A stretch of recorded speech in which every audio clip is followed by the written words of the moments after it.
Hello, everybody. Welcome to the Narrova live stream. Today, I'm going to go over building Canon.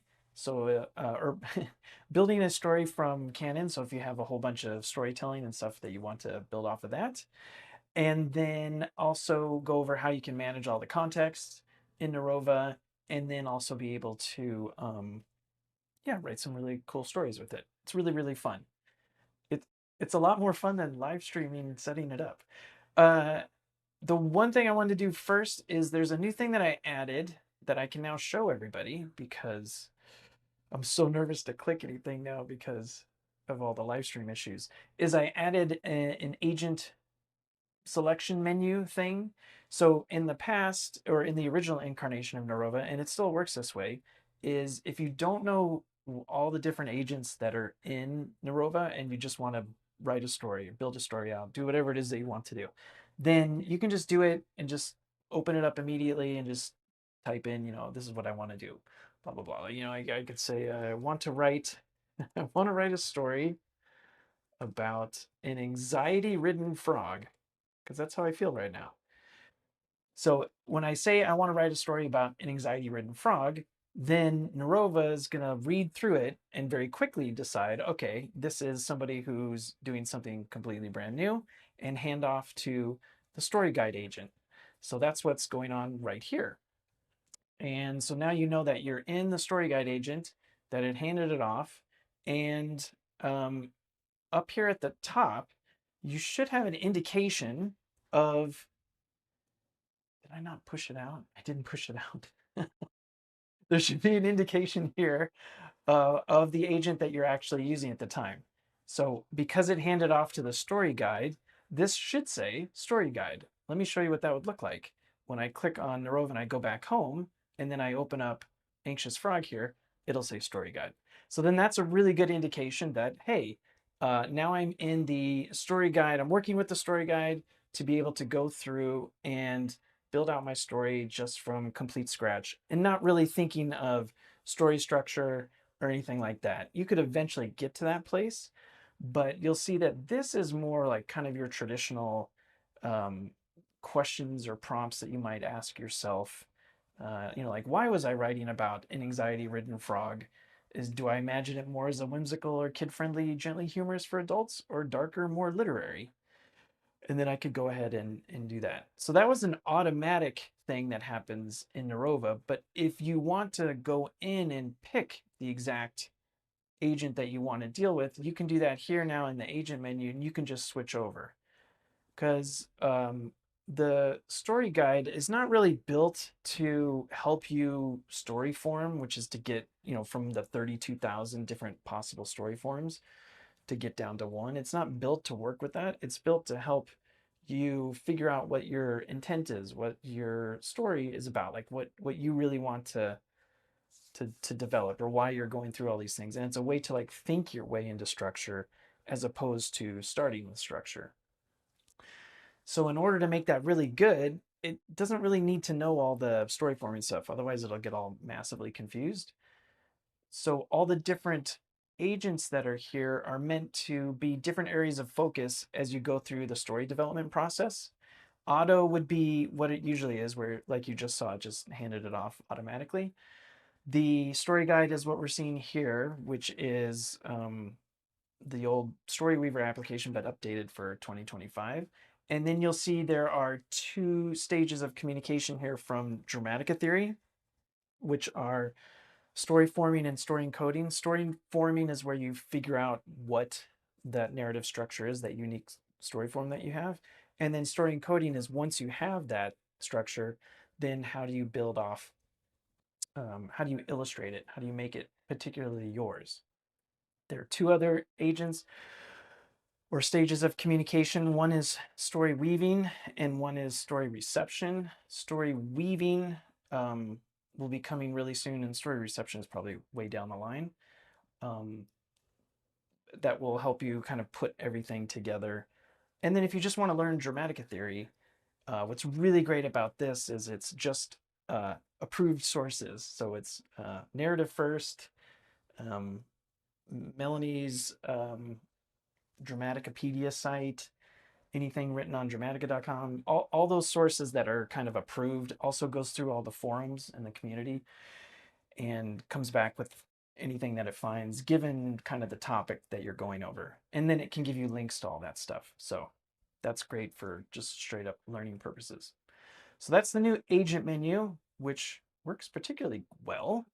And so what I wanted to do today is look through, or I'm sorry, I have three different worlds that I put together. One was James Bond world. I did Daredevil and Elektra, which is something I brought up, I think, a week ago or maybe 2 weeks ago.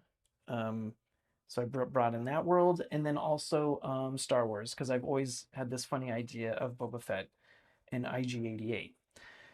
And what I did is I used ChatGPT's deep research to act as kind of like a pseudo canon. So if I was really working with these, I'm sure there's tons and tons of documents, or if you're building up your own canon for your own story world, you probably have hundreds of different documents that you've written, all kinds of character sketches and all that stuff. For just this example, all I did was just go into chat here, and I just asked, I'm working on an imaginary Bond novel from the 1960s. Can you do a deep dive on all the canon related to the series at the time? Characters, worlds, locations, all of it. So I wanted to do something that was as if there was like some lost novel from the 1960s. And since I've never read any of the novels but seen all the movies, I thought it'd be interesting just to see if there's something different. So deep research is actually made up of a couple different agents as well, even though they don't let you know that. So because this is such a general question, it wants to have kind of a clarifying aspect to it, so you can kind of hone in on exactly what it is you're looking for. And so it asked me if I want to do just the novels up to the 1960s, or film adaptations, major and minor characters, technology, gadgets, and then it asked me about themes or tone. So I'm not really looking in this case for like theme, tone, or style, because it's not so much the actual output of it that I'm looking for, and more just the facts of the situation, who was involved with who, what are the characters. I just know the film stuff, so maybe there's something different in the books. So I just followed up and said just the original novels of the 1960s and all the characters you can possibly find, and include gadgets and elements of spycraft, but I'll take care of the theme and the tone. And I sent that off, and it took about 15 minutes to go through 35 sources, do 168 different searches to come up with this big giant PDF of everything that's listed there with all kinds of references to the sources. So that's really cool. And yes, this will actually be, there's actually a research agent that's coming to Narrova too, so you can do all of this within Narrova, so you don't have to do it split. It's just for right now, this is the quickest way to get it out there. And there'll be more like story specific things that will work into it. But all I did was just download it and then went into Narrova here, and I uploaded it into my story, which is tentatively called the Silk Noose. So my idea was that it's in the 1960s, Japan, and the femme fatale will probably be the influence character, as they usually are in these kind of stories. Um, and I just had this idea of like Silk Noose, like she was some assassin or something, and she killed people by hanging them or something like that. I don't know. It's just the idea. So I have no clue of political relationships between Japan and Britain at that time. Um, So I just uploaded that. So if I go to the stories, so this is where the stories manager is for Narrova, kind of like your environments. And these are all these different stories that I've been working on. They're not, they're all test stories. But if I go into the Silk News here, you'll see it's got the title here. And this lets me know I'm in a story context at the time. So if I come down here and I look at the documents, here are the three documents that I've uploaded, essentially the canon that I have, which in other deep research, I did like three different ones. One was specifically about Japan-UK relations in the 1960s. The other one was, the other two were more about the world, like different aspects of it, and just loaded them all up into there. And I'm sure, if I was really working on it, and somebody's like, hey, here's a bunch of money to go write the next James Bond. There would be, 20, 50. You put as much as you want into here. Probably the more you put in there, the richer it'll be. I will say you could possibly get better results if I go back to what came out of deep research, and you'll see it's got characters, lists a whole bunch of them out of there, his romantic interests. What else does it have? Villains and antagonists. All right, so there's different sections in here, significant locations and settings. I would split those out into separate files if I was really doing this like as much as I want. If for no other reason, just to give the idea of like, okay, well, these are different areas. And then also when it will go through and reference the material, because as you read through, as Narrova reads through the material, it'll give references to where in your documents it was able to pull out that information. I personally would rather just have it in a bunch of different files instead of just one big giant one. But for the example, it'll be fine here for this. So I uploaded all those and then just had a couple of conversations. So the first one here was just about the influence character, because obviously I know who James Bond is. I had no idea who she was or what she was going to be about. So I just went into her thing and let me go to the top. All right. So this is with all the backstory stuff that I loaded up in there. And you'll see here we're in the story encoding agent. Now, the reason why that is because I already have the story form. So if I come down here, you'll see two indicators of what the context is set. So down here at the very bottom, this is all my input into Narrova. Up here at the top, this is all Narrova stuff. So that's why you pick the agent up here. Down here, this is all my stuff. So in my stuff, I have the context turned on and I have two contexts set up. One is the story context, and the story context is the silk noose. So right now it's just the silk noose. I do have a story form that is a part of the story. So for those who aren't familiar with story forms and how that works, in a single work, you can have multiple story forms. So it all depends on what it is that the author is trying to get across. The famous examples are Jerry Maguire has two story forms. There's the sports story, like Show Me the Money, and then there's the romance story, You Complete Me. Is it You Complete Me? Yeah, I think it is. Whatever the line is. Those two very different story forms, they're all in one story.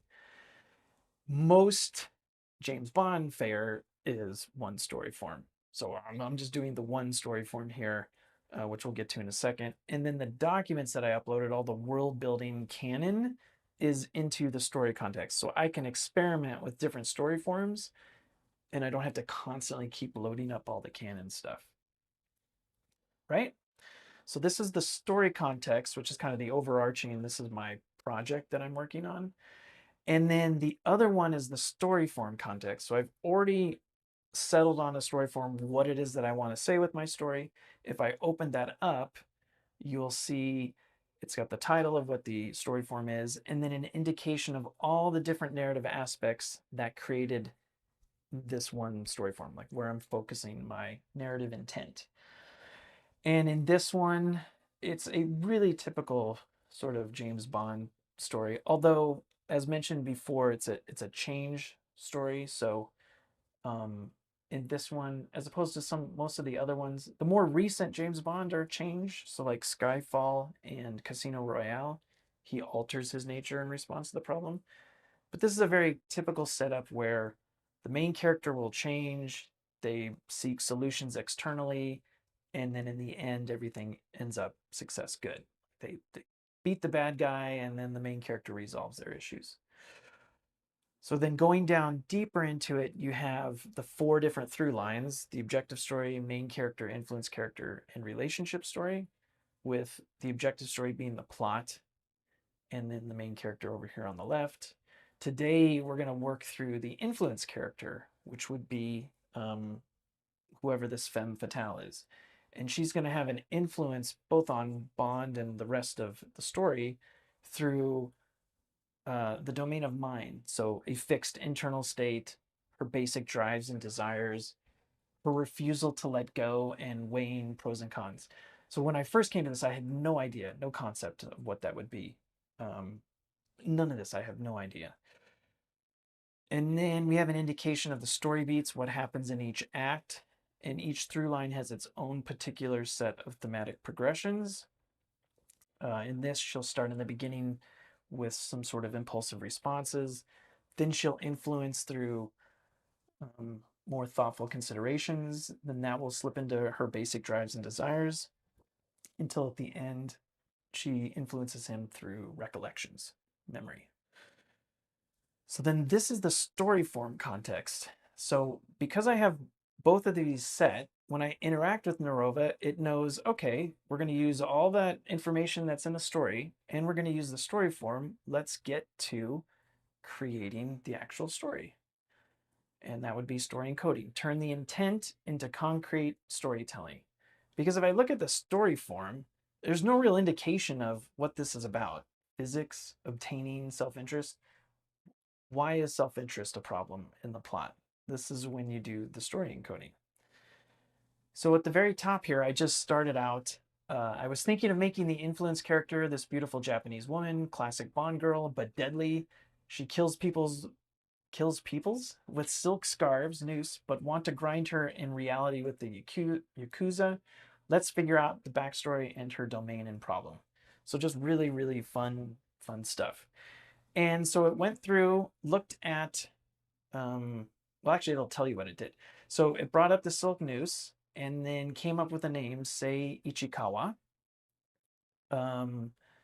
Miyako Sato, beautiful night child plus common surname. The contrast between the exotic given name and the ordinary family name can reflect her dual nature. Oh, rad. I like that.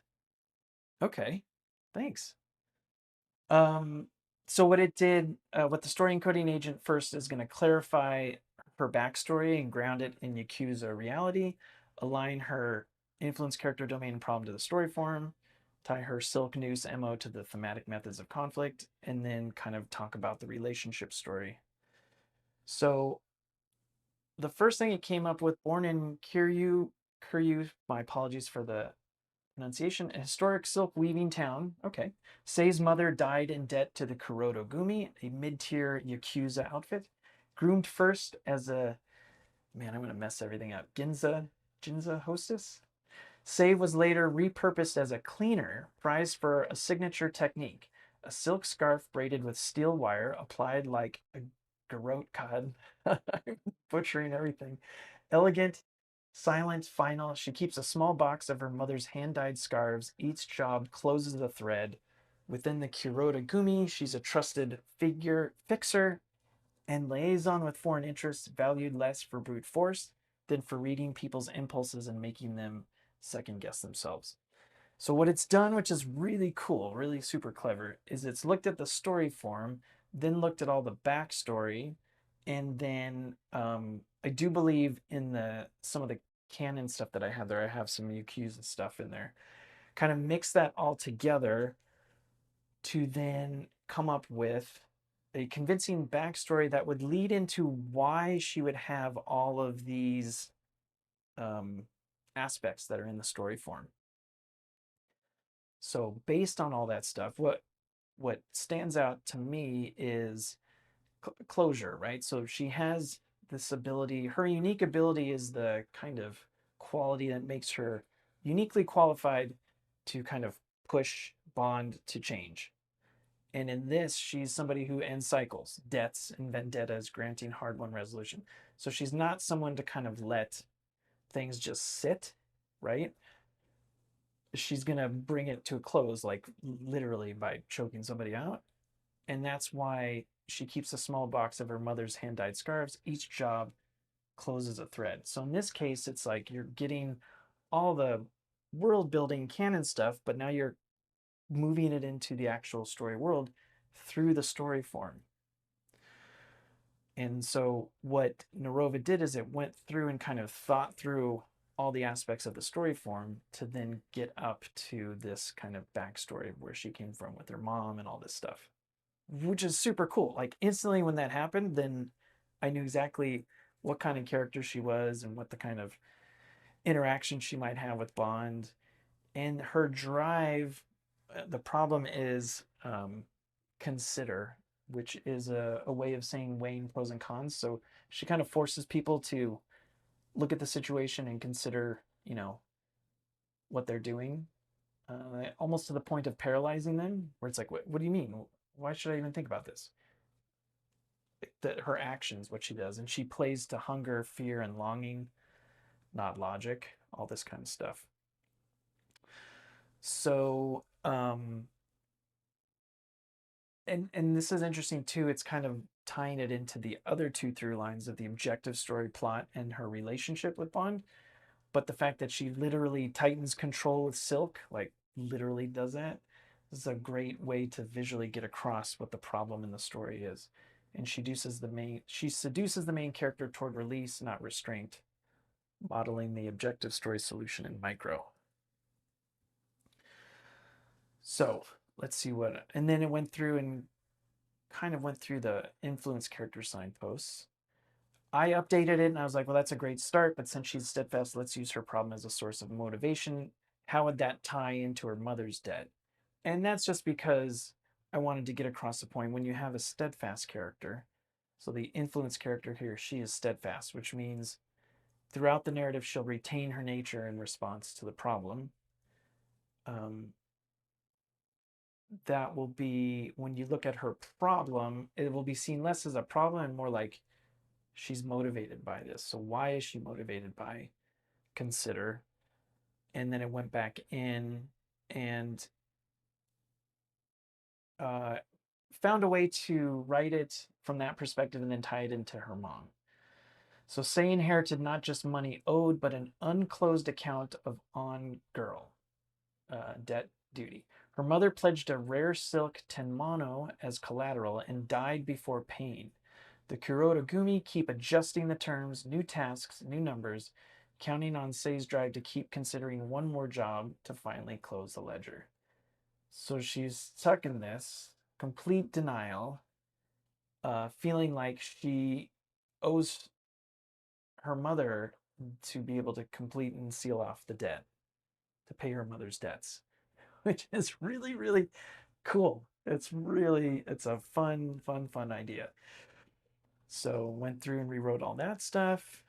Okay, so this is great. So I'm pretty sure that stuff, it might have had a little bit to do with the canon, but I don't necessarily think so. I think it was probably more based in the training, the models training, like its understanding of the world. So I just said, can you look into the research uploaded to this story and see if there's anything we can add? So I'm just trying to tell Narrova, hey, I've uploaded a whole bunch of stuff into the story context. Can you just read through that and see if there's anything that we can add to it based on the stuff that's in that canon? And you'll know it does it because it'll say reading the notes from your sources and then also collecting notes from it. So it'll read through all your sources, it'll let you know. And then this is your indication that, okay, it actually went through and read it. It's not just doing it off of training. And then we'll update its understanding of the narrative based on all that information that it got. So it went through and pulled historically grounded Yakuza texture, anchored her Silk Noose MO in real 1960s settings and tradecraft, and then offered some set pieces and hooks that echo your story form. So based on that, now it kind of adjusted it to fit into the world, which probably is also historically accurate, but it's just a richer thing. So, you know, it's a richer response. So the political entanglement and Poe roots. Ties Say mother's debt to a conservative fixer who weaponized Yakuza during the 1960 Anpo crisis. I have no idea what that is. Mirroring documented alliances where Yoshio Kodama mobilized underworld muscle as a para-police force against leftist protesters. Say inherits a political debt, not just a financial one, explaining why she keeps considering one more job to settle the unspoken obligations behind the ledger.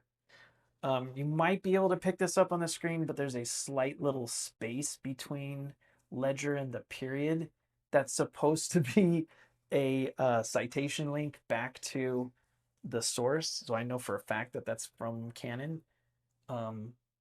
obviously, we'll get to displaying those so you can actually see where those are coming from.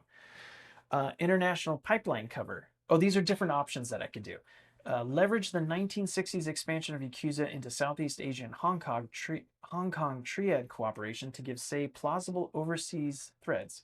She escorts silk shipments that are actually carriers for narcotics or microfilm on transshipment routes touching British Hong Kong, bringing her into brush contact with UK interests and MI6 watchers. That one's cool. Event backdrops. Stage encounters during the 1964 Tokyo Olympics. Did not know the Olympics were there.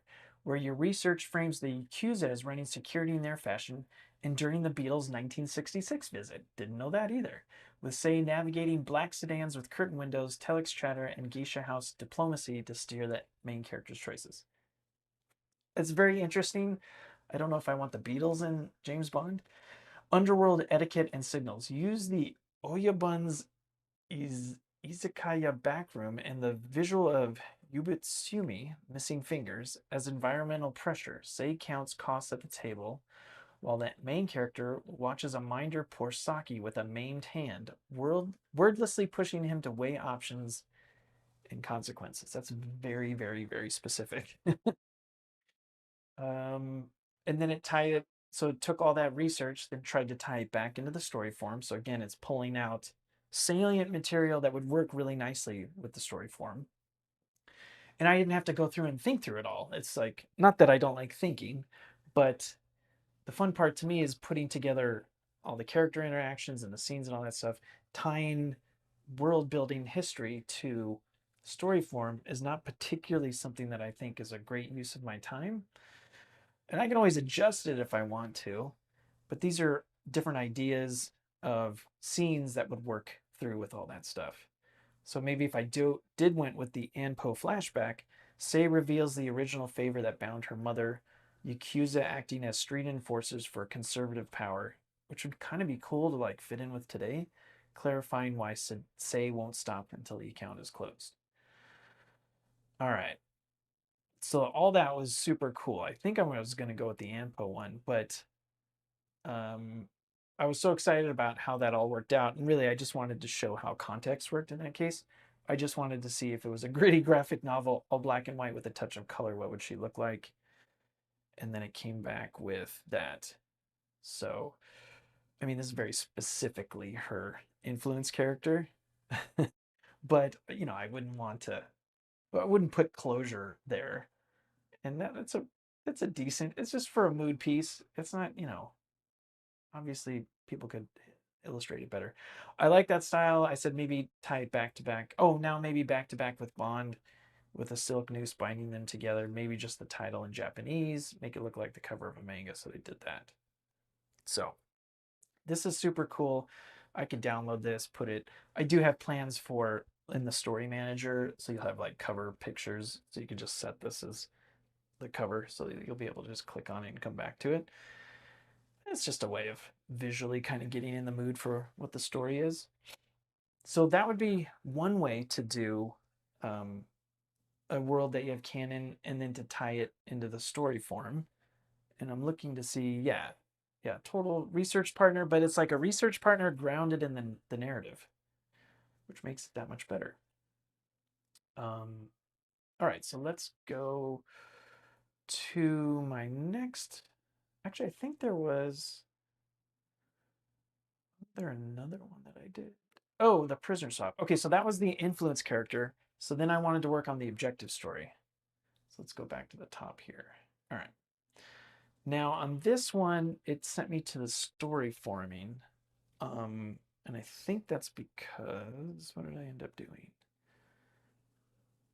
Oh, okay. No, it just automatically send it to that. I probably would switch this over to story encoding, which I'll do here at the bottom. Let's work on the objective story through line. There's to be a prisoner swap between countries. I do so much stuff. I'm pretty sure I did the main character where Bond was supposed to be collateral for um, a prisoner swap, which I think was a previous live stream. So now I'm trying to bring that over and ground the objective story plot in like how would that look given the world and all the canon that I have set up from the 1960s. So based on the idea that I did in the main character through line, switch gears and move to the objective story through line. You should always feel like you don't need to do everything in one conversation. Take advantage of the fact that Narrova is keeping the context of your story form in place, and you can develop all the different through lines in isolation, and they will all work together because the story form works together. It doesn't matter. Like I just did Say, right? I just did the influence character. All of her stuff is going to fit perfectly with the main character stuff, even though I'm not even thinking about it. And I've kind of forgotten whether or not I've communicated it to everybody, because the story form here, all of these are related together in a way that naturally connects the through lines together. So you can go off and develop them all on your own. In point of fact, I would say the more you can split them apart, the richer that through line becomes, so that then when you come back and combine it all together, you have lots of different things, as opposed to just kind of repeating the same thing but from 4 different points of view. So her whole thing about her refusal to let go, to like not be able to let go of the debt, works really nicely with his refusal to reevaluate in his preconceptions, or people's preconceptions of who Bond is. Those are thematically tied together so that I can go work on all of his stuff in terms of being that collateral for the prisoner swap, and then all the stuff that she's bringing by virtue of the fact that she refuses to let go, and they will naturally work together. That's how the story form keeps everything thematically together, like thematically accurate. So then the plot, this is what I want to work on now, which is the actual prisoner swap. I don't even know what that is. So I just asked it, let's work on the objective story through line. There's to be a prisoner swap between countries, Japan and the UK involved, but it should be something timely of the 60s. Read through our uploaded sources for ideas around this time period and help us figure out the OS through line. I'm basically saying read through the canon that's set up there in the story, look at the story form, and let's go. Let's figure out how this is all going to work out. So you want a period authentic objective story through line for the Silk News centered on a UK-Japan prisoner swap in the 1960s, grounded in your uploaded sources. So went through and reviewed all that stuff, and it made suggestions for what to lean into. Mid to late 1960s, Tokyo is crowded with foreign operatives, official delegations, and underworld fixers, perfect camouflage for clandestine exchanges. The 1964 Olympics, Beatles, 1966 Budokan visit, amid right-wing threats, Yakuza-adjacent security. Or the Yakuza's entanglement with politics and Western interests, plus British intelligence presence, creates plausible multi-party leverage around a prisoner exchange, publicly allied nations working at cross purposes in the shadows, and then tradecraft tone, limited tech, human intelligence, cover crowds, mole anxiety fits a tense, morally gray swap environment. And then just did the same thing, but this time the plot of the story. So the main problem in the story would be when there are tight protocols, press blockouts, route lockdowns, and turf guarding choke. That will just make things worse. And then the thing that frees it up is uncontrolled. Success comes from loosening the script. An improvised off-book exchange finally works. So it gave me 3 historically grounded swap scenarios. The Olympics 1964 cover, which is the Commonwealth guest. A British commercial, I cannot talk today. A British commercial officer, quietly SIS, is in Japanese custody after a Soviet-linked microfilm handoff tied to Yakuza rackets. The UK is holding a Japanese industrial agent arrested for tech theft in London. So that's super cool. Both governments want to avoid scandal while Soviet cutouts try to sabotage the trade. Great. I've got 4 different forces. They're all against each other. Let's put it together. Tradecraft, decoy motorcades between Olympic venues, a geisha house meet with Mofa Liaison, a Yakuza security subcontractor who must be paid off. It's character right there. The Beatles Budokan switch. I just wanted to skip anything to do with the Beatles, but rightists threaten to spoil the concerts. Japanese public security uses that to clamp down on routes. The swap piggybacks on reinforced cordons. A PR disaster for either side if exposed. Late 60s industry underworld nexus, the Ginza microfilm. The exchange doubles as payment for a Yakuza brokered political favor. A microfilm implicating kingmaker figures shifts hands with the prisoners. If published, it ignites an international scandal. That one's actually pretty cool. And then went through and looked at objective signposts mapped to the scenes for the swap. So these would be what's happening in each act. Act 1 would be all the gathering information, then the swapping, then some greater understanding of who's really behind it all, and then obtainings when everything goes to hell. Where your files are silent, research prompts. So this is great, because then what this is, it's encouraged me to find more stuff. Concrete UK Japan prisoner exchange precedents in the 1960s. This would be stuff that I would then go and either go to the research agent once that's ready, or go to deep research to kind of find out more info on that. Which scenario fits best? It's telling me the Olympic 64, and then I would go ahead and go with either one. So I would actually go with, is it the 64? I thought I liked, which one did I like? Oh no, it's the 64. Yeah. So I would say, like, let's go with the 1964 prisoner swap. Before we get too far into it, let's go ahead and switch this to story encoding, and then let's go, down here at the bottom of the story form, you have these things. Here's the goal. So the goal everybody's working towards obtain. So that would be like achieving the prisoner swap. So they do that. Before you get to that, in order to get to that, you have a set of requirements. So doing, engaging in all kinds of physical activity. It's kind of generic, but we'll find ways to make that not generic. And then in order to meet those requirements, we have some prerequisites, which would be temporarily adopting lifestyles. So it's like putting on masks and stuff, pretending to be somebody you're not, and then also dealing with other people's immediate responses.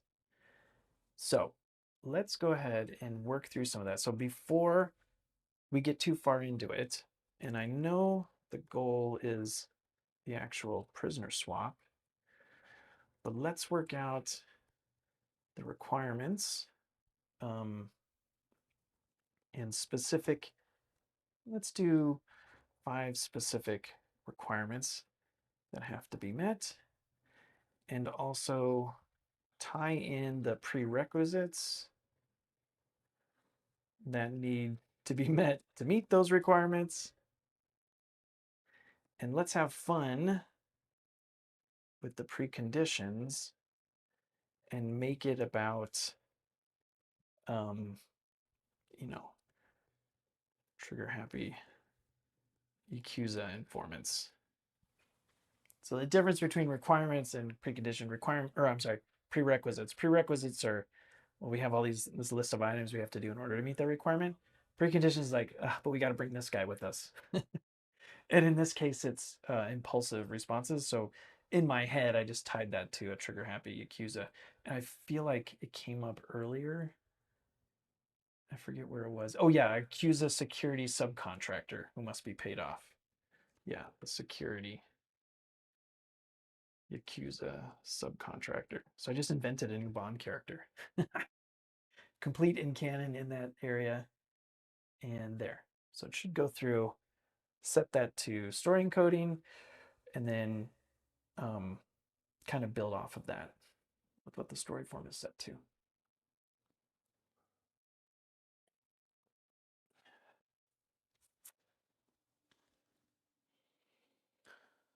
Let's go. Let's see what it does.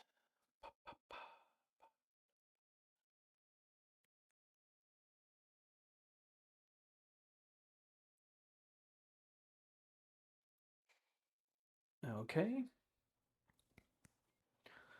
Are you having issues, or is this just a really tough one? Okay, there it goes. Okay, it was just a lot. And you can always do, so it went through story encoding. Whoops. All right. When it's done thinking through everything, it'll say story encoded. It's done doing the encoding. If you want to read through all the stuff that, oh, it was just one thing.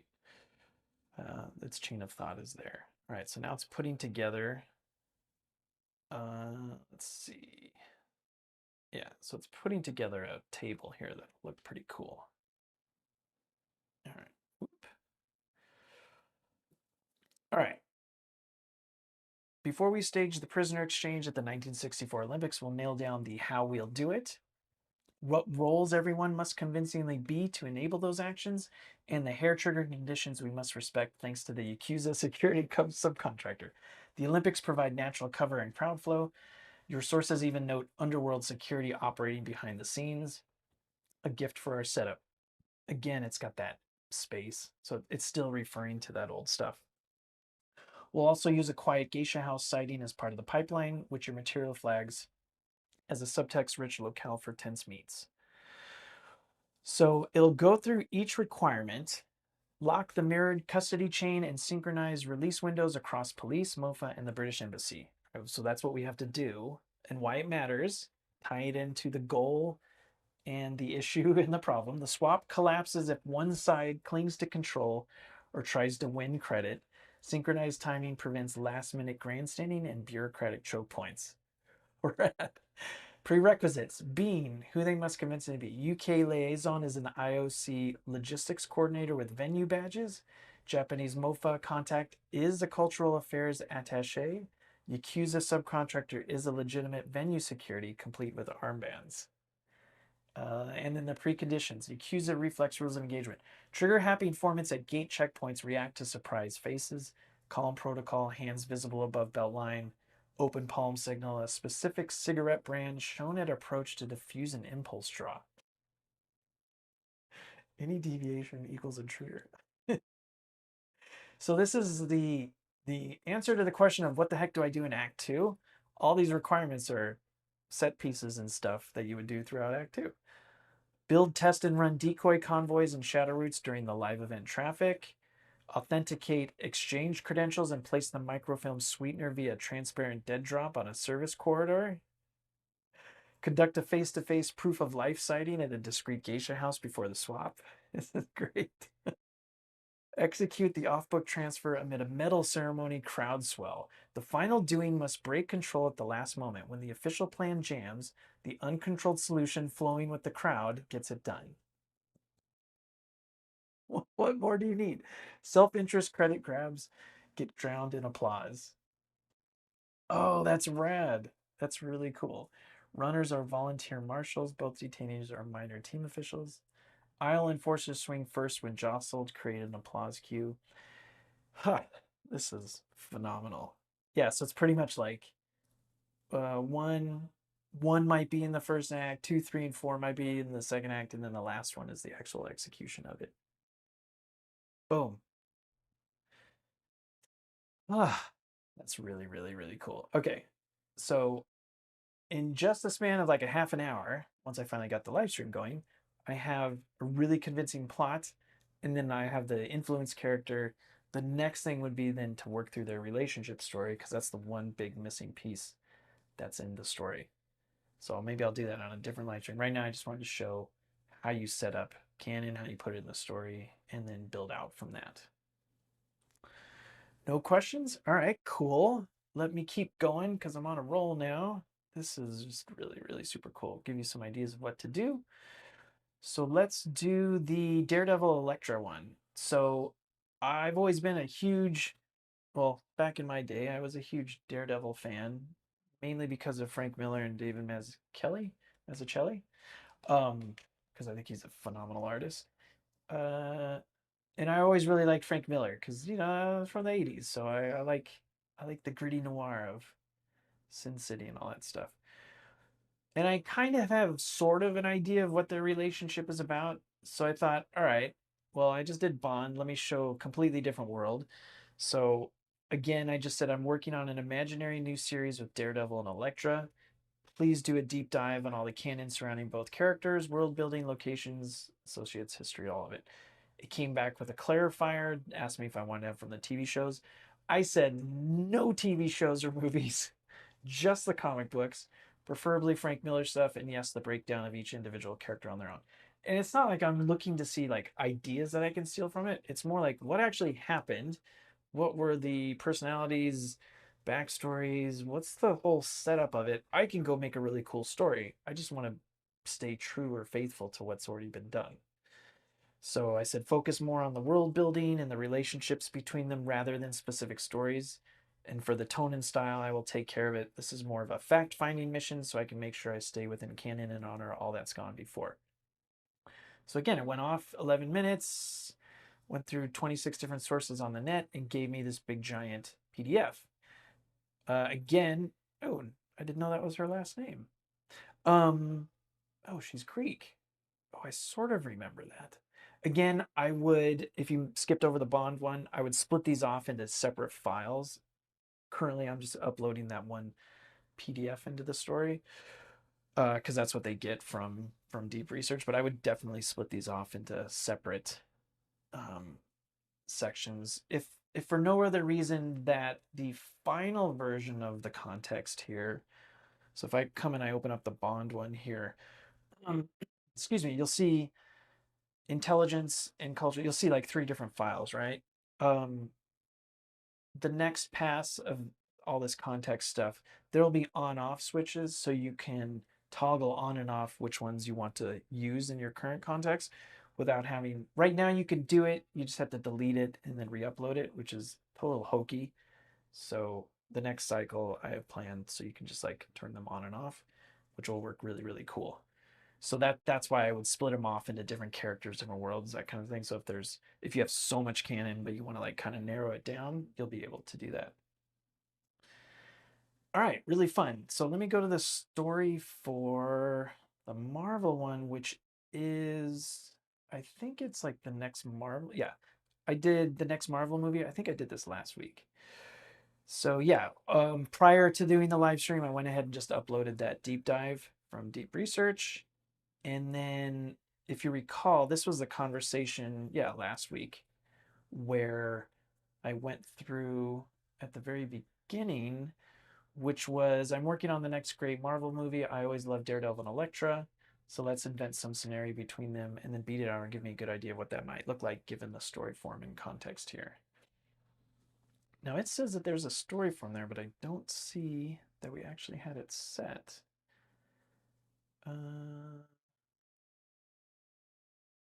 Oh, I didn't have the story form. So let's take that idea and transfer over to it so I can build out because I have a presentation later this afternoon.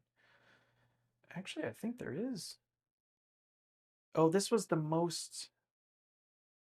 I know what this was. This was the most recent. Interesting. This is turned off. So currently, it just has the story context set. It should have automatically added the story form context, which is, sorry. So I'm going to click. So the context is set. So we do have context, but we just have the story, which is just that file that's uploaded, the deep research stuff. So I'm going to make sure I turn back on the story form. No, or maybe I'm not. Huh. All right. Well, I will investigate why that's not working. I have an idea why. But original draft, that's that. I think I was using the most common story form that's ever been done. Yeah, that was my point. So a lot of Marvel stuff, when people make the complaint that like, oh, I've seen this a million times, it's usually because they're just using the same story form over and over again, which is a really common Western culture, American linear problem solving story form where the main character alters their nature, everything ends up success good, problem solving style is linear, and then, you know, we have the problem of control. This is actually the same exact story form as the Bond one. So if I went through and I developed this out, and look, the influence character. So now instead of say from the Tokyo Japan Bond thing and her refuse, now this is going to be Elektra's refusal to let go. This is why you're like, oh, I've seen this before. She won't consider anything else. People are chasing her and she's trying to prevent it. Like you've seen that a million times. So this is that same story form, but now it's in the context of a different world, a different canon, which is fine for demonstration purposes. but it's going to end up kind of being the same thing. So for instance, it says her issue is hope, though. Is it a different one? Issue is denial. Why would it say hope?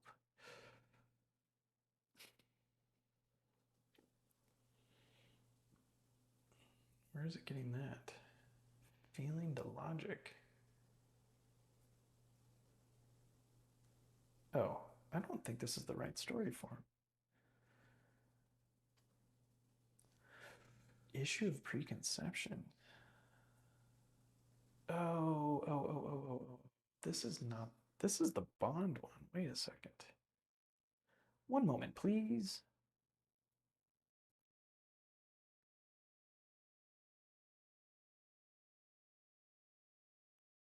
Every single story previously. That should be the story form.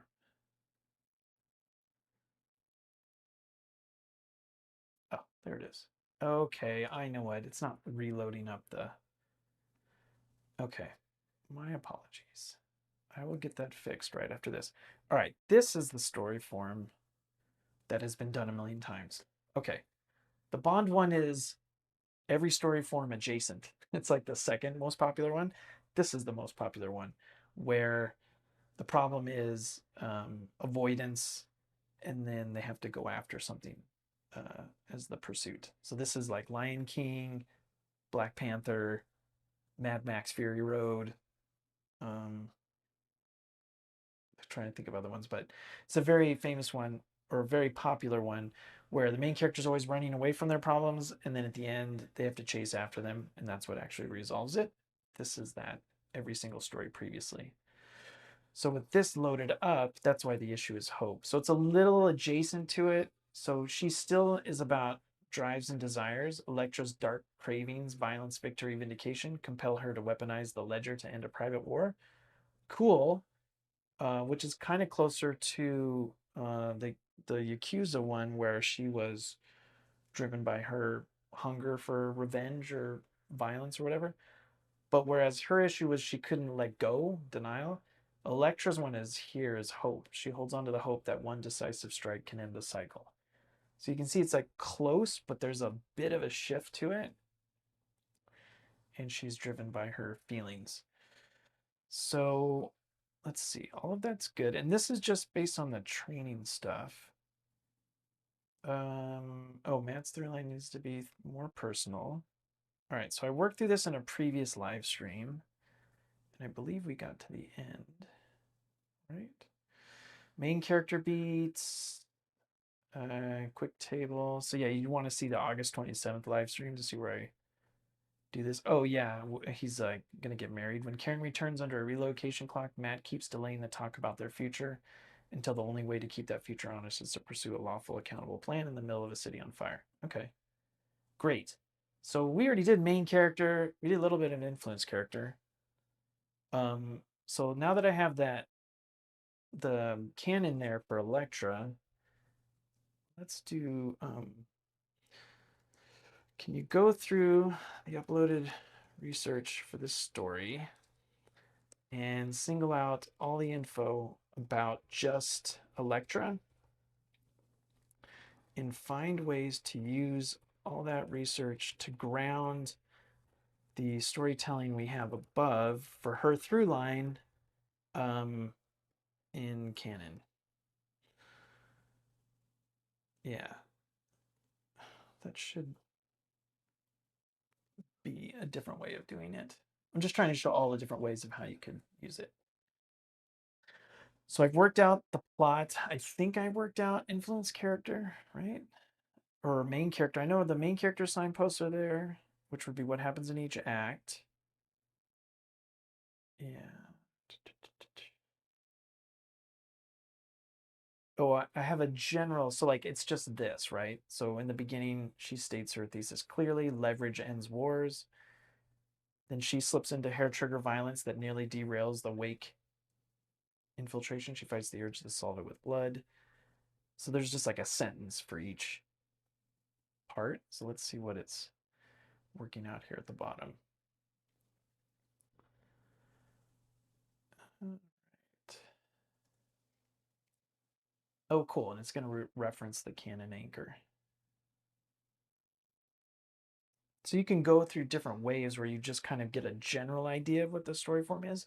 And then even if afterwards, if you find, oh shoot, I didn't follow Canon enough, and everybody's like, here's 50 PDFs on what really happened, then instead of having to go through and do all that, you can just upload all that to the context and then just have it go through and pull out the necessary stuff to ground your story in reality, and then shift a little bit of the storytelling if needed to.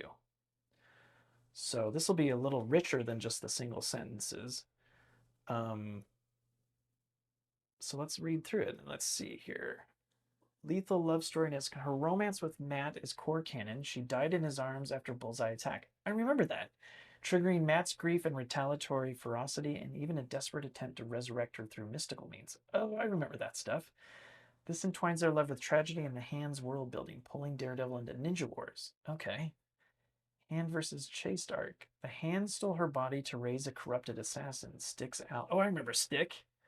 Intervened. Matt's ritual purified her soul, and Stone later resurrected her. Wow, this is cool. This makes me want to reread everything. Complicated returning Guardian Angel era. After staying away, she and Matt reconnected with respect, occasionally teaming against the Hand or Kingpin. In modern arcs, she's acted as a lethal protector of Hell's Kitchen. Not purely evil, a villain with a weak streak of goodness. Yeah, I remember all that stuff.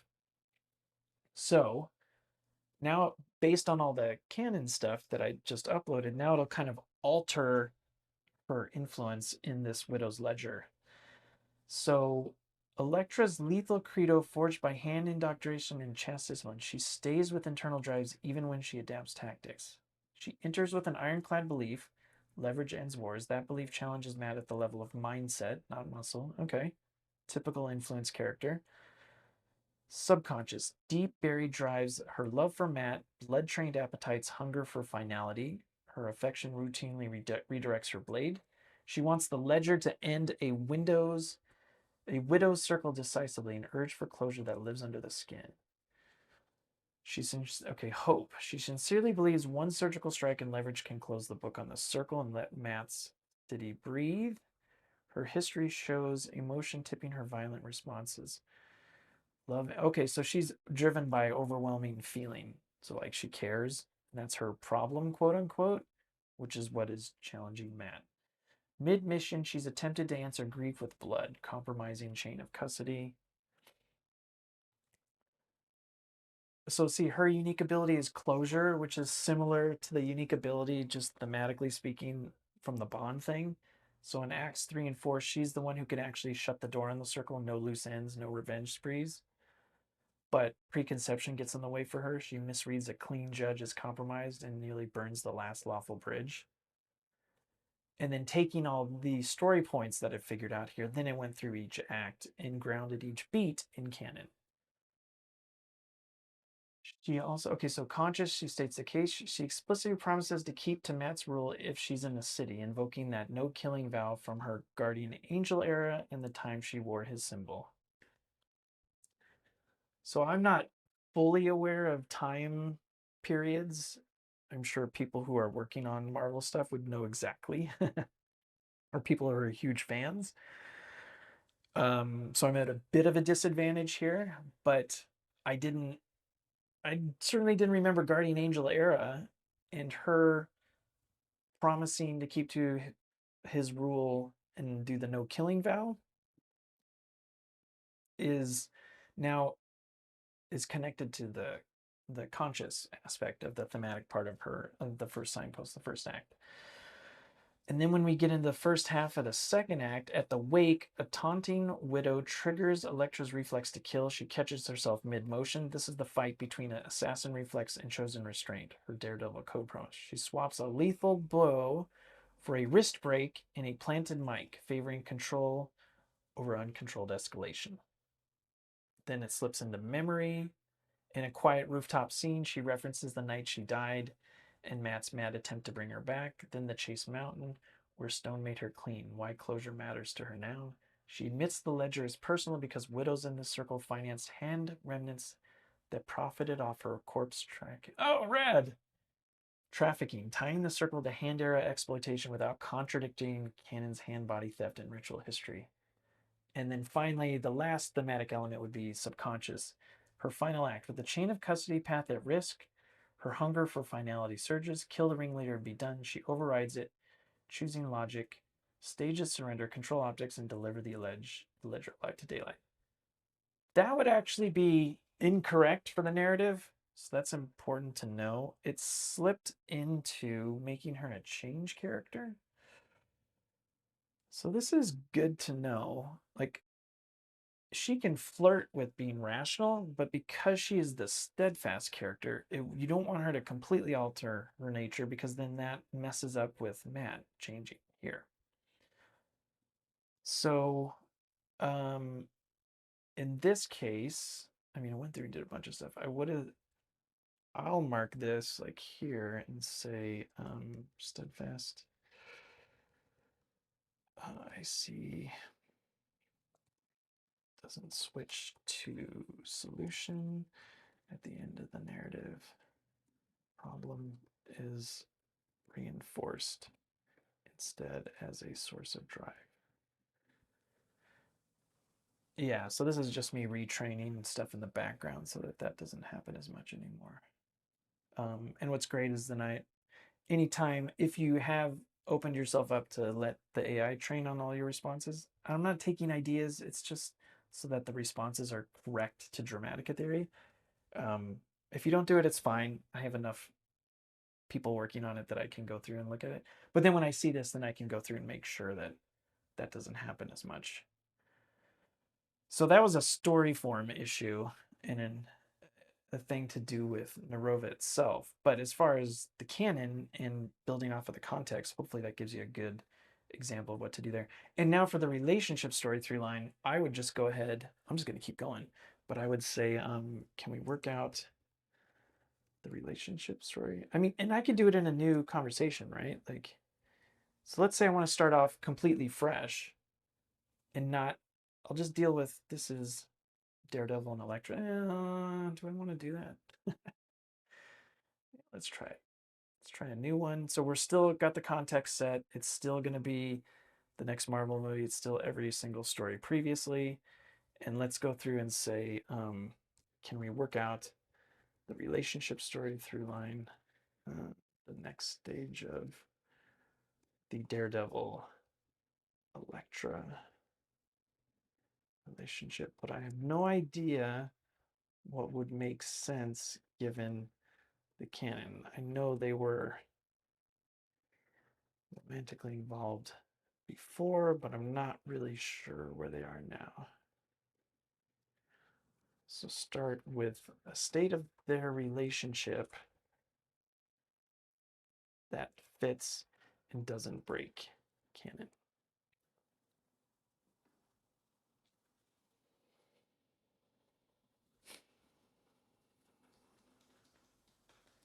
So as a reminder, the relationship story through line is that part of the narrative that explores the growth of a relationship, whether or not it's growing closer together or it's dissolving. And typically speaking, it's the relationship between the player that is the main character and the player that is the influence character.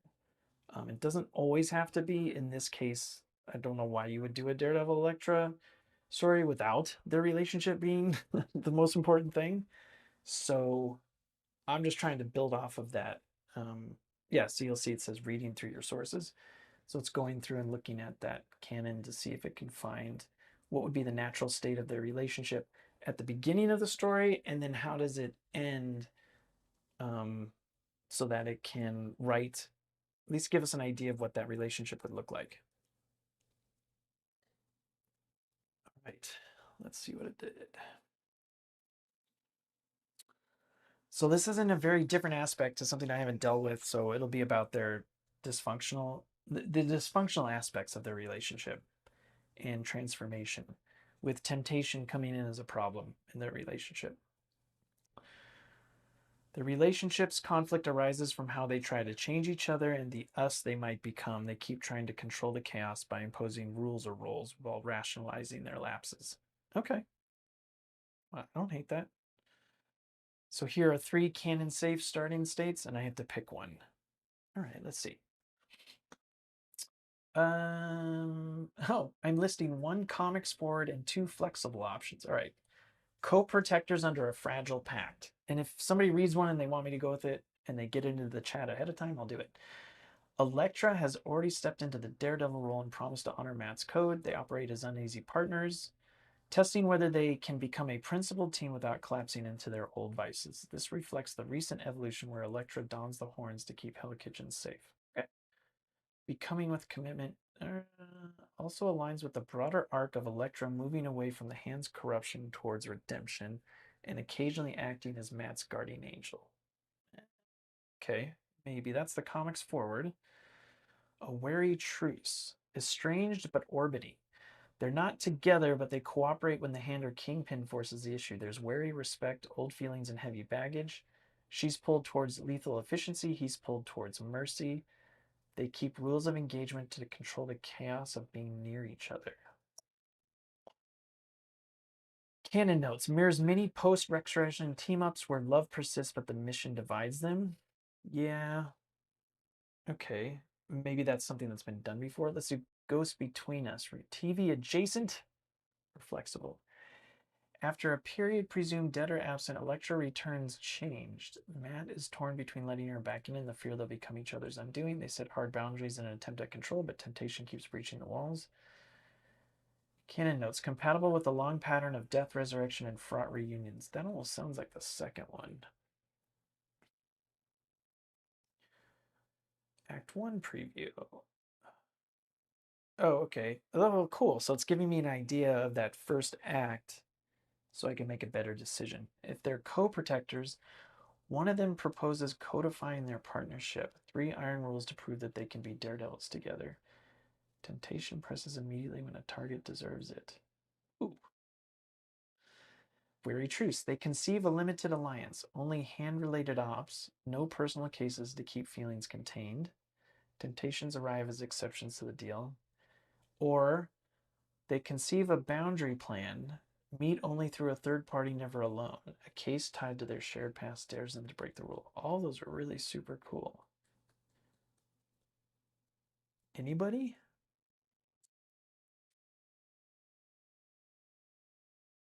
One of them proposes codifying their partnership. 3 iron rules to prove that they can be daredevils together. I feel like that's been done before, maybe? Only hand-related ops, no personal cases. Temptations arrive as exceptions to the deal. They were conceive a boundary plan. Meet only through a third party. A comics forward baseline or a broader continuity agnostic stance. Let's just do comics forward. I'll do comics forward. Let's go with comics forward.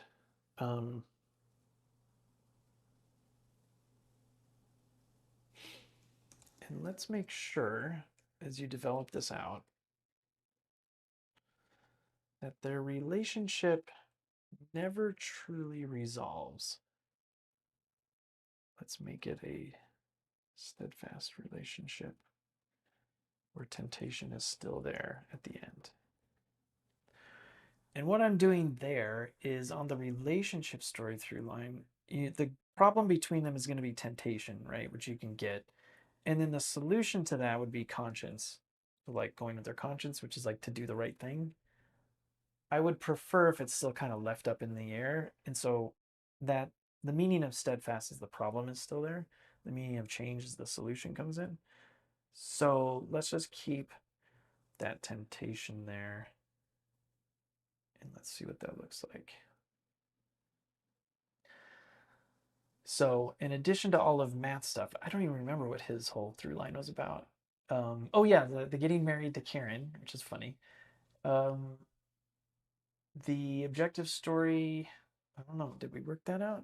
Oh, the widow's ledger, and then the influence character. Now this will complete the narrative. And what'll be really interesting is once you have the outlines for all 4 through lines, then you weave them together. That's where that story weaving agent would come into play. So then you would just click story weaving and say, hey, grab the 4 through lines and weave them all together.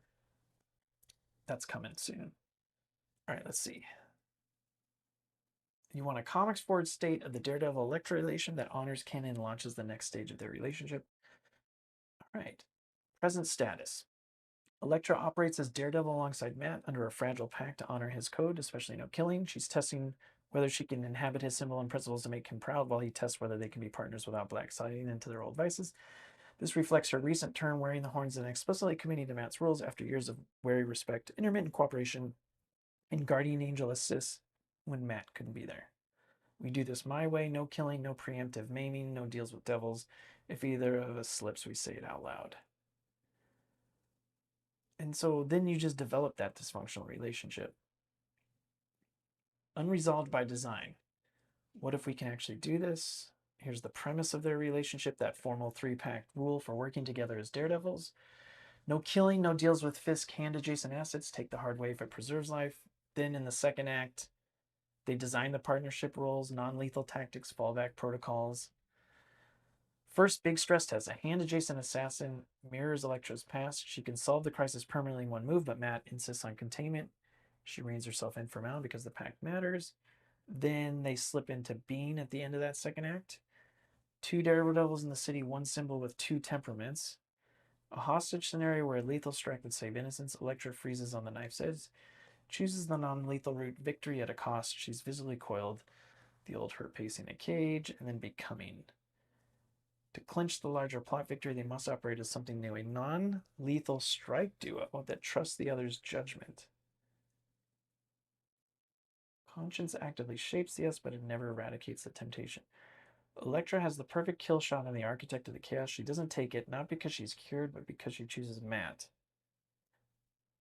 It doesn't get easier. She says, no, we just keep choosing. All right.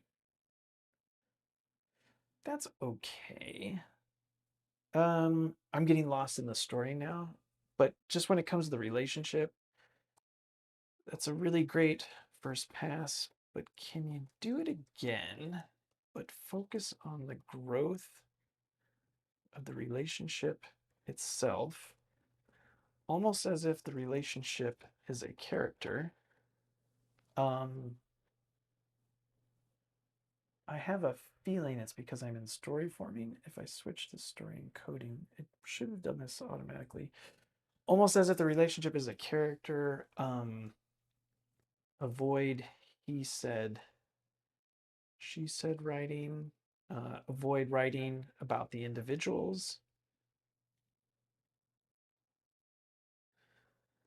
in the relationship, and instead about the relationship itself. Your ideas are a good start, but we really want to track the growth of this relationship.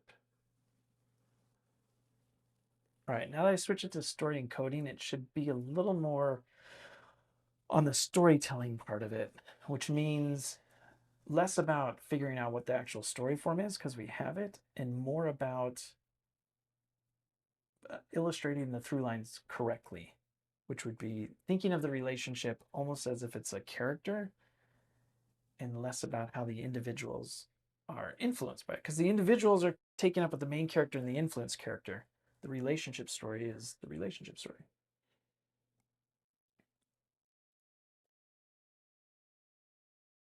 And then I'll do the Boba Fett one real quick. Let's see. Baseline. The relationship is character. The relationship operates as a single symbol in the city. One mask, two histories, bound to a pact that rejects killing. It's trying to prove it can endure on principle. The relationship can endure on principle, not expediency.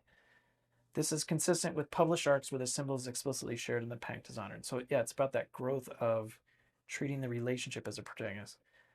Oh, cool. The relationship imagines a future it can live with, a disciplined we inside a single symbol. A vow takes shape, no killing, no deals, no shortcuts. Okay, this is much better. The pact imagines itself. The pact drafts itself. The pact wears itself. The pact decides what it is. I would say the pact transforms. The relationship attempts to become a durable form, a partnership that chooses the hard road as identity, not exception.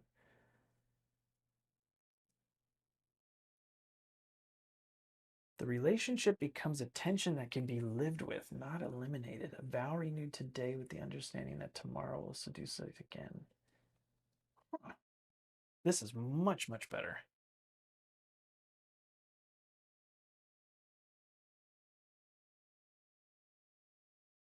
The relationship stands where it began, on a rooftop of principle, but now with a deeper honesty, it will always want the clean cut. It will always choose the vow. The we is not healed, it is held. Whoa. See, that's crazy. That's where I step aside and the robots start taking over, because I get that on an intuitive level. The pact remains intact, the itch remains present. This is what you want to go for. See how like the story encoding made it so much better? All right. That's phenomenal. Wonderful. All right. And maybe down the road, I'll set up how to. Actually, this one's really good. So I'm going to grade story encoding on the relationship. All right. I got that done. All right, no questions. Let's just really quickly look. So the other one was this funny idea I always have about Boba Fett and IG-88. IG-88 is that robot with the arms that don't move. They only move in this axis. And he's super tall. And I've done this before as an example, but I wanted to show how I did 3 different deep researches. I did, let's see what I did. I'm just calling it Hunters. I did the whole universe itself, which is like the whole Star Wars universe around Empire Strikes Back, but right before. Then I just did one whole deep research about IG-88 and one whole deep one about Boba Fett. And I wanted to see how different it could be. So let's start a new conversation here. And I know what the story form is. So I'm going to cut to the chase. Let's open up the story form builder. So this is the direct access to the story form builder that Narrova has. Now you have. And you'll see at the top it says 32,000 different story forms that are possible. So I'm going to do this one, which is IG-88 is going to be the main character, and he's going to alter his nature in response to the problem. His big issue is going to be, oh, actually, let me think about that. His big issue, the thing that's driving him, is going to be his ability. Meaning, what's really gotten deep down is the idea that he can't move his arms any other way except this. Whereas Boba Fett is like the coolest guy in the world, right? So I'm just tying funny storytelling to the actual narrative structure. And then at the end, he alters that and he's less just feels horrible about his inability to do something. And then um, maybe he gives up the desire to change his condition, embraces who he is. He's wanted by other people. I'm not sure what that looks like. I just know that this is his problem, even though he'll never talk about it. I do want that to, that's interesting. Hold on, I'll hold off. I do want it to be linear, so I'll do linear. I will do action-driven story. We'll just do an options. I do want the objective story is just going to be physics for sure. And I want his personal through line. I have a choice between either focusing on his fixed external state, which would be his physical condition, is what's driving him mad. That's what I want to do because he's that robot. He's too tall. He has to like bend over under doors and stuff. So I've only made these blue choices. We're down to 4 story forms, and you'll see all the other inferred stuff. So if I'm going to focus on his ability as his personal problem, his personal issue is going to be about interdiction, which means his efforts to alter kind of like his set course. Like, am I destined to be this lame robot? Um, that's really hard to get the action figure, whereas this other guy's super cool with a super cool helmet. And then the instinct, or then to match that up, the objective story, the issues are going to be instincts. So it's all going to be people's instincts, which I thought was really cool for bounty hunters. I was just thinking it'd be a bunch of bounty hunters in it. And then to balance it out, Boba Fett's going to be the influence character here. And his problem is an objective reality. That's interesting. I don't know what that is. All right, so we'll get to that. We'll work on that. The goal is understanding conceptualizing. I have no idea what that's going to be. And I would say So the outcome and judgment, I would say, what is it? I think the influence character's pivotal element, which is the connection point between character and plot. It's like where character and plot intersects. It's like which one best describes Boba Fett and which one best describes IG-88 in this case. I feel like Boba Fett's going to be like over the top and amazing. He's got amazing abilities, right? So let's go ahead and do that. It's going to have huge implications on the narrative. So it's going to end in failure. And I'm going to make this good. Hold on, bug here. I'm going to make this good. So IG-88 is going to resolve his issues, but the original goal is not achieved. And we're going to have one story form here. All right. So this is just me because I really know Dramatica theory. And so I know like to get exactly to the thematic intent. Like this is making an argument, which is saying like, if you change and you stop focusing on what you can and can't do, and instead just kind of lose that drive to change your condition or whatever it is that he moves into, then you're not going to be able to resolve the external plot, but you'll be in a much better position. That's what this is all arguing. Yeah, this is funny. So like their relationship, their dysfunctional relationship, is about their state of being, their true nature. So IG-88 versus what's his name, Boba Fett, which to me is actually really hilarious. So let's see if I turn on my air conditioner. Yeah, come on. Let's get cold in here. Okay. So let's go ahead and add this. So I have this one story form. I have all the canon set up in the story of Hunters. And maybe I'll change the story form. This is just like my first pass. I'm pretty sure this is it, but this is my first pass. So I'm going to open in Narrova. I'm going to add it to an existing story, which would be Hunters. Open in Narrova. Please provide, oh, story form title, first pass ability. There. So now it comes into Narrova. Zoom in here. And it should have attached it. Let's see if it did. Stories. Story form. First pass ability. That should have been automatic. I'll revisit why it's not automatic. But at any rate, I've got the full story form here. So this is that change one, failure, good, right? With ability and desire, with his ability being the issue, all that stuff. All right. So now I've got, how do I want to start? Let's start with IG-88. Let's work on the main character first.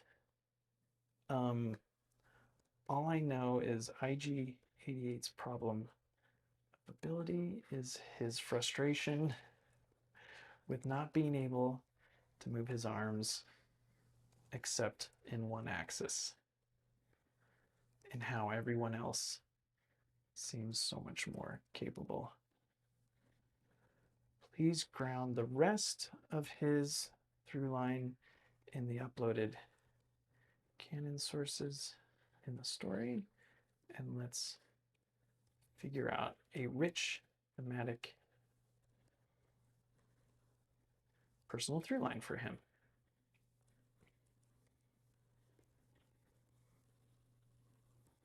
Okay.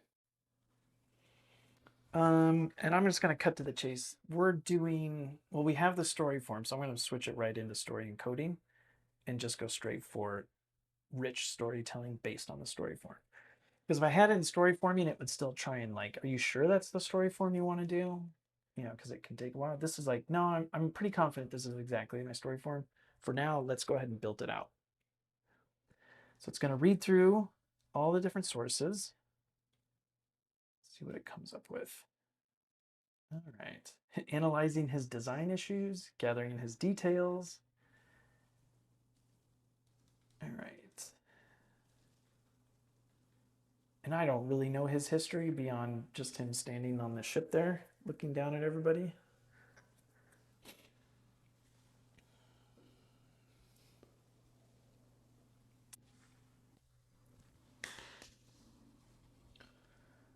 All right, so we're gonna ink him to his chassis limits.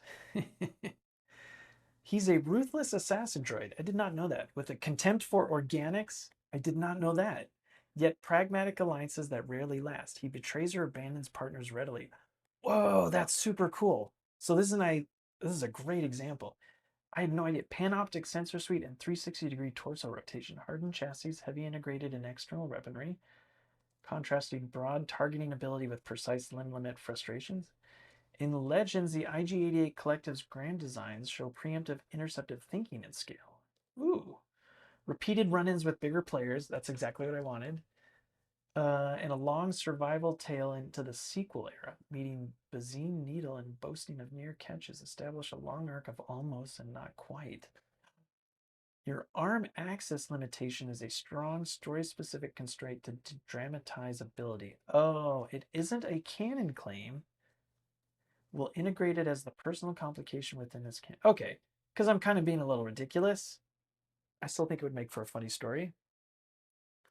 Maybe this would be like a prequel to lead up to it. But that's great. So it's not a canon claim, but it's just something that I was thinking of as a kid. As a kid, I didn't realize how this guy could actually move around.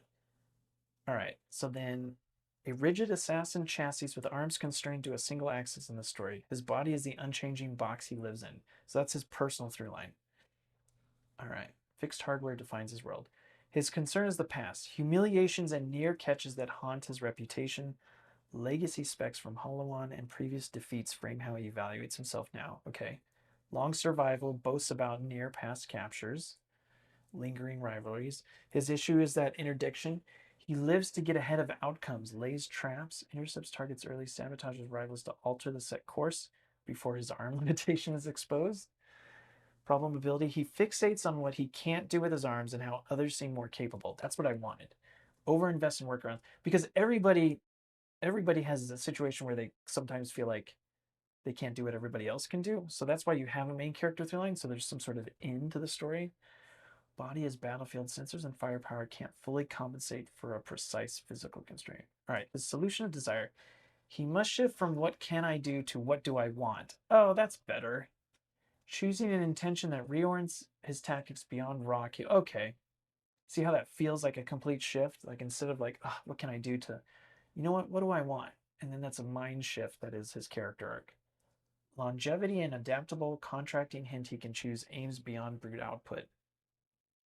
So the symptom in response, this is what he would actually talk about. So things aren't fair. He frames the galaxy as unfairly balanced against him. Others get all the angles. And his response is inequity. So he stacks the deck, ambushes, early intercepts, betrayals. This is a fun story. His unique ability is prediction. He can pre-compute lines of fire approach and predict opponents' moves. When leveraged, it lets him mitigate the arm axis. But his default suspicion of organics, oh, and even droids, makes him reject good intel. This is what leads to the failure, undercutting his predictions at the worst moment.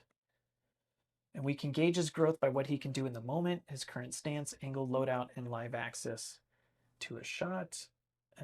He tries to stop what's in his way, attacks problems externally, and reasons causally. All right. And then it goes through the signposts. So this would be the order of what happens for each act. And if you remember from the story form, future, present, past, progress. Those all fit in with somebody who's dealing with problems with their body. So in the future, he calculates he will become obsolete until he preempts rivals. In the next act, it's all about the present. A live engagement exposes the precise angle he cannot cover. He pivots his torso, but still can't because this is where he screws up.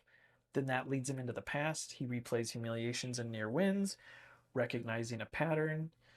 A Holowan era constraint surfaces. The chassis line was never designed for full multi-axis arm articulation. This has always been his box. And then lastly, how are things changing? He tests a new internal rule. Choose by desire. What does he want right now, and what's the simplest line to it? Instead of proving superiority, he prioritizes a clean, winnable intention, even if it means letting a glory shot go. Perfect. Character arc. Got it. When you measure yourself by what you can do, you'll keep trying to rig the board. When you choose what you want, you can act cleanly, even within your limits. That is the premise for the IG-88. So it's based in Canon. I got all the stuff that's there.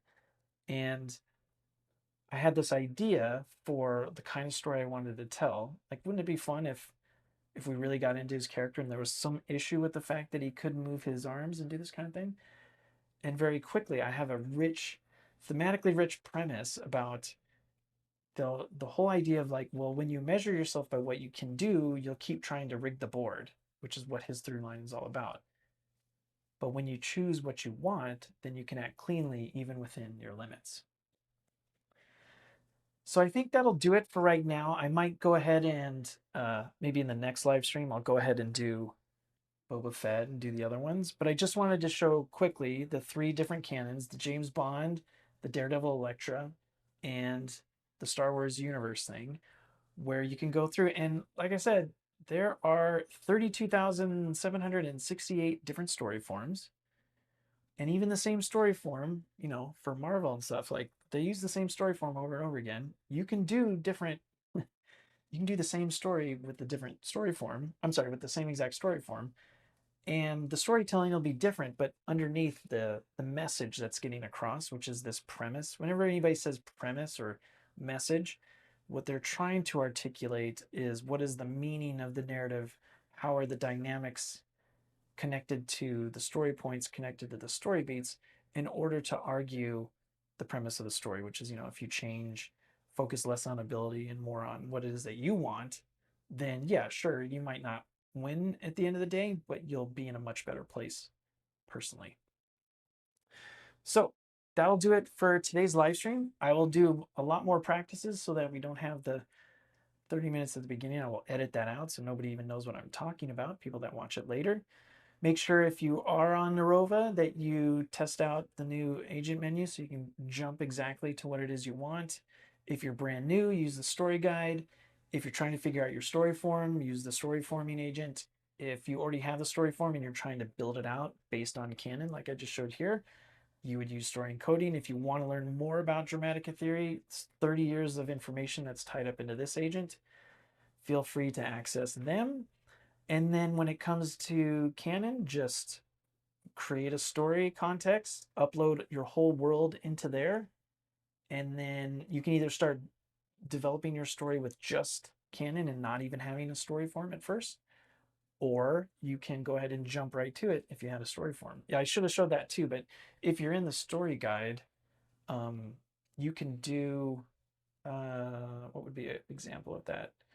So let's say I want to do really quickly. Let's get rid of the story context, story form. Let's make this, what do I want to do? Let's go back to the Bond one, maybe. Let's do the Bond one. Let's go back real quickly. Yeah, just if you're brand new and you're just starting out, I just want to show this really quick. I do story guide. Let's do the Bond thing, which was, let's Silk Noose, but I'm not going to set a story form. So I have Silk News story guide. So because the Silk News just has these sources, which would be, I'm sorry, which would be Japan UK relations, but it has this other stuff that's about like characters and stuff like that. I want to write a James Bond story, but from the point of view of a villain. Look through the canon I uploaded and help me get started. So this is just the story guide. I don't even have a story form yet, but I do have all that canon set up. You could also do this as well. So let's see what it comes up with.